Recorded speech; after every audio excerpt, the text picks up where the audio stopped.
gihapon te kanang paila-ila sa alaman te yung pangalan dya asa ning nalugar. Ako si Jennifer Escala. Laring lugar na mo, pati makatungawan so. Sige te una na mong pangutan natin kay kuan unsa nga klase sa isda ang inyong hiatiman ug nganong maok ni ang inyong gipili.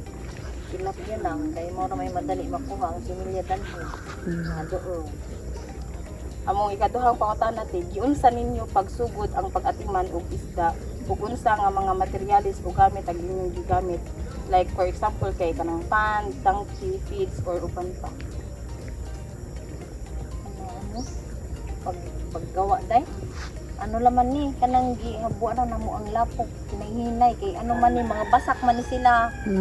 Tapos, gitugangan nila, kay hindi man matamnan o kanang humay bitaw, kay haubuman ko no, mo tigihin mo na mong ispan. Hinay-hinay mo na ingani, taman dagtoy babaw. Pero danha di naman matabang, kay gusto naman pagkargahan ng tubig.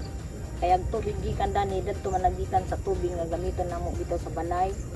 Na tangke ka ng tubod. Oo na. Among ikatulong pangutan natin unsa ang kasagarang mga problema nga inyong ma-encounter sa pag-atiman og isda. Anang magbaha lang kay moapaw man. Diya agamo ikaupat ka pangutan natin kapila ninyo pakanon ang inyong mga isda ug unsa nga klase sa pagkaon ang inyong ihatag kanila. Ano man dani amo di man na permanente kay kanang inato ra man ning among pispan, minsan magpakaon mi pag nami kwarta palit mi og feed untag hapon lang. Pag wala pod kanang tahop ra.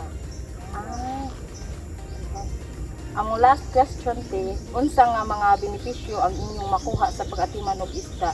Kanang like para ba ni sa pagkaon ra or kanang naibaligya kanang kita na?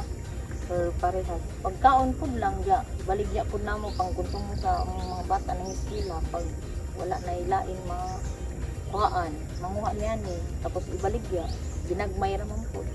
Sige te, thank you so much.